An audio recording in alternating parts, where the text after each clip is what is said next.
શ્રી કૃષ્ણાય નમઃ।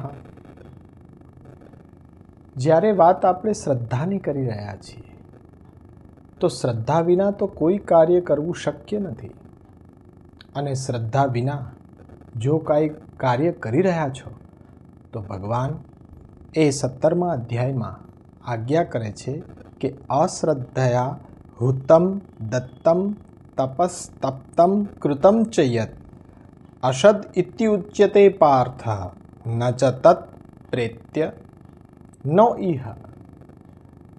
એટલે કે શ્રદ્ધા વિના અશ્રદ્ધાથી કરવામાં આવેલું દાન, કરવામાં આવેલો હોમ, કરવામાં આવેલો યજ્ઞ, કરવામાં આવેલું તપ એ બધું જ નિષ્ફળ છે। શ્રદ્ધા વિના કોઈ પણ કાર્ય છે એ ફલ નથી આપી શકતું। આપણી શ્રદ્ધા એ આપણા ફલને નિશ્ચિત કરે છે। તો આપણી શ્રદ્ધા કેવી હોવી જોઈએ? તો એ શ્રદ્ધા આપણી સાત્વિક હોવી જોઈએ, અને સાત્વિકતા આ લાવવા માટે આપણા અંતઃકરણમાં સત્વગુણ જ્યારે વધારે હાઇલાઇટ થાય ત્યારે આપણને જ્ઞાન તરફની આપણી યાત્રા શરૂ થાય, ત્યારે આપણા ભાગ્યનો ઉદય થાય અને આપણા લક્ષ્યને પામી શકીએ।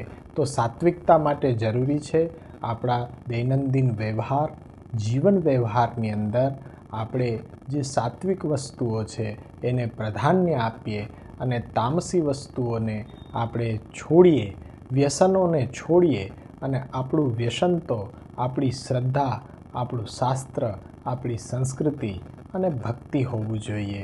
તો યુવાનોને અનુરોધ છે કે વ્યસન રાખો તો હંમેશા આપણા જીવનને ઉચ્ચ ગુણવત્તાયુક્ત બનાવવાનું રાખો। ભગવદ્ ગીતાનું વ્યસન રાખો, એક કદમ अपनी संस्कृति की ओर।